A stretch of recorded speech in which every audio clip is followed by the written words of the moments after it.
स्वतः उद्धव ठाकरे या आंदोलनामध्ये रस्त्यावर उतरले. जरा एक ऐकून दाखवू का तुम्हाला? ऐकवा. आंदोलनाचा प्रकार बघा.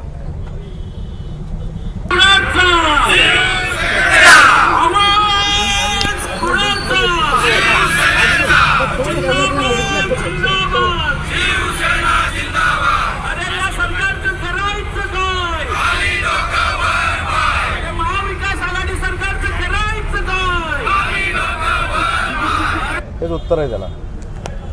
ज्यांना स्वतः कुठच्या पक्षाचं ते माहिती नाही, जे स्वतःच्याच सरकारचा निषेध करतायत. मला असं वाटतं की दिल्लीमध्ये जे आंदोलन चालू आहे आणि महाराष्ट्रामध्ये जे आंदोलन चालू आहे, हे देशामध्ये जी काही महाविकास आघाडीची सरकार आहेत त्यांच्या विरोधात हे आंदोलन चालू आहे. आमच्या विरोधात कुठं आहे? हा व्हिडिओ नेमका कुठला आहे? नाही, तो आता सांगायचं नाही आहे की नाही. खरा व्हिडिओ आहे. ज्यावेळी ते मला विचारतील याची सत्यता दाखवा, तेव्हा मी सांगेन हा व्हिडिओ कुठचा आहे. पण अशी आंदोलनं महाराष्ट्रामध्ये चालू आहेत. स्वतःचा निषेध स्वतः करतायत. स्वतः सरकारमध्ये असताना जे काही दिवे लावलेत ते योग्य नाही म्हणून त्यांचेच कार्यकर्ते सांगतायत. तर अशा आंदोलनावर आपण कशासाठी बोलायचं? तुमच्याकडनं या आंदोलनाची परत लावर येतो व्हिडिओ. चला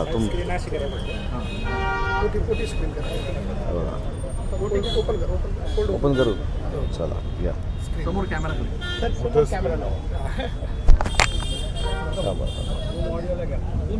हां.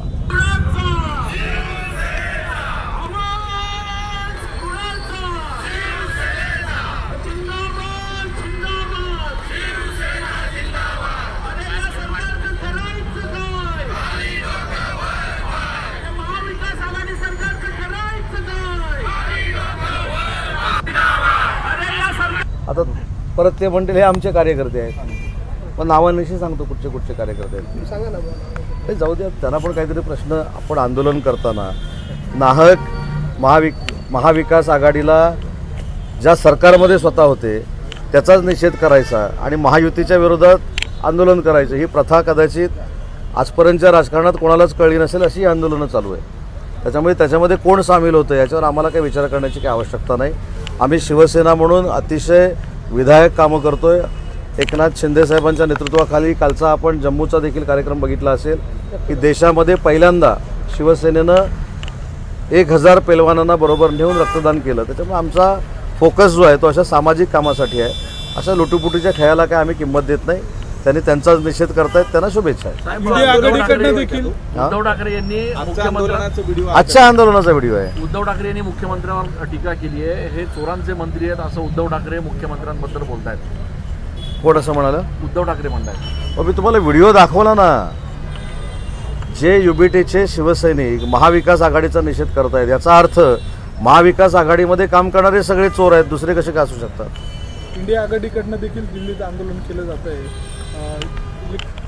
मला असं वाटतं ज्या काँग्रेसनं राहुल गांधींच्या नेतृत्वाखाली भारत जोडो यात्रा काढली त्याला मतदारांनी झुगारलं, तर या आंदोलनाकडे देशातली जनता लक्षात देईल असं मला वाटत नाही. ज्यावेळी त्यांचे खासदार निवडून आले तेव्हा EVM चांगलं होतं आणि त्यांचा जेव्हा ज्या ठिकाणी पराभव झाला तिथं EVM वाईट आहे.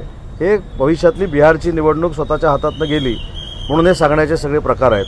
आणि मला वाटतं की असं आंदोलन करण्यापेक्षा ज्या EVMवर स्वतः राहुल गांधी निवडून येऊन विरोधी पक्षनेते झालेत त्या खासदारकीचा त्यांनी राजीनामा द्यावा. काँग्रेसच्या सगळ्या खासदारांनी राजीनामा द्यावा आणि नवीन निवडणुकीला सामोरं जावं.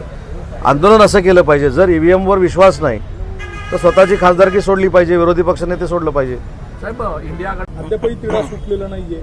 का नेमकं हे अडलंय? कारण तुमच्या बाजूला असलेले दादा भुसे यांच्याही त्याबाबतचा निर्णय झालेला नाहीये. नाशिकमध्ये पालकमंत्री कोण अद्यापही निश्चित याबाबत स्वतः दादासाहेब भुसे साहेबांनी सांगितलेलं आहे की हे निर्णय माननीय एकनाथ शिंदे साहेब घेणार आहेत. एकनाथ शिंदे साहेब हे आमचे सर्वोच्च नेते आहेत. त्याच्यामुळे तो जो निर्णय घेतील हा आम्हाला सगळ्यांना बंधनकारक राहील. कोणाची शिफारस करणार साहेब? दादा भुसे साहेबांची शिफारस करणार. आपण नाशिकमध्ये यापूर्वी आला, अनेक बैठका घेतला, मात्र उद्योजकांचे प्रश्न जे आहे ते सुटत नाहीये. साधा रस्त्यांचा प्रश्न आहे. गेल्या अनेक वर्षांपासून साहेब, मी ज्या असोसिएशनच्या दारामधनं तुमच्याशी बोलतोय त्या असोसिएशनच्या पदाधिकाऱ्यांना बोलून विचारा की 3 वर्षामध्ये त्यांनी सांगितलेल्या कामांना किंवा त्यांनी सांगितलेल्या मागण्यांना जर मी माझ्या परीने न्याय देऊ शकलो नसेल तर मी त्यांच्या इंडस्ट्रीच्या ऑफिसमध्ये देखील पाऊल टाकणार नाही, परत मुंबईला जाईल. आज ज्याचं उद्घाटन होतं आहे स्किल सेंटरचं, ही देखील मागणी सगळ्या उद्योजकांचीच होती.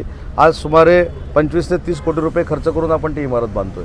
रस्त्यांची कामं देखील झालेली आहेत, अनेक कामं सब सांगतो ना साहेब, मला जी माहिती आहे आता मग तुम्हीच सांगा. मी आपलं आम्ही सांगतो ना झालेत की तुम्हाला, नाही? साहेब, आम्ही सांगतो तुम्हाला सातपूर MIDC साहेब, मध्ये, माझं म्हणणं असं आहे, MIDC ऐका ना, मध्ये आपण याच्यामध्ये- रस्ते नाहीये, वारंवार माध्यमही दाखवता पेपर सेकंद, तुम्ही, एक सेकंद. परंतु तुम्ही सांगताय रस्ते झाले, एक हे सेकंड कागदावर झालेत साहेब, का? मी 30 वर्ष उद्योगमंत्री नाही आहे, मी 3 वर्ष उद्योगमंत्री आहे. 3 वर्षामध्ये जे जे काही करता आलं ते इथं साक्षीदार आहेत आणि माझे कोणी नातेवाईक नाहीत. त्यामुळे त्यांनी सांगितलेली प्रामाणिकपणानं काम करण्याचा मी प्रयत्न करतोय. तुम्ही सांगितलेल्या त्रुटी असतील तर आज दूर करून नक्की जाईल. तुम्ही जे कामं सांगताय ते कागदावर झाले असं वाटतं, कारण प्रत्यक्षामध्ये तर रस्ते आता बिल्डिंग आम्हाला कशी काय नाशिकला- कागदावर उभी राहू शकते? नाही रस्त्यांचं म्हणतोय मी, रस्त्यांचं. साहेब, मी काय सांगितलं, तुम्हाला जी माहिती दिलेली आहे ती मला द्या, त्याच्यावर आजच मार्ग काढून मी जाईन. पण कामं झाली नाही असं चुकीचं रेकॉर्ड घेऊन ये अशी माझी विनंती आहे. आणि जर कागदावर काम झालं असतं तर एवढी 34 कोटी रुपयाची 35 कोटी रुपयाची इमारत ती उभीच राहिली नसती ना, ती कागदावरच आपल्याला प्लॅनमध्ये दिसली असती. त्याच्यामुळे जी कामं झाली ती मान्य करायला देखील शिकलं पाहिजे. प्रसारमाध्यमांबद्दल नितांत आदर आहे. तुम्ही एखादी सूचना केल्यानंतर आज त्याला मंजुरी देऊन जाऊ, जर झाली नसतील तर काय चिंता करायचं कारण आहे ते? आज बैठकीला पण तुम्ही उपस्थित राहताय. हां, राहणार ना. मी उद्योग विभागाचा मंत्री म्हणून आज काही कार्यक्रम करणार आणि त्याच्यानंतर पक्षाच्या ज्या बैठका आहेत त्या बैठकांमध्ये देखील मी सामील होणार. नेमकं कशा एकूण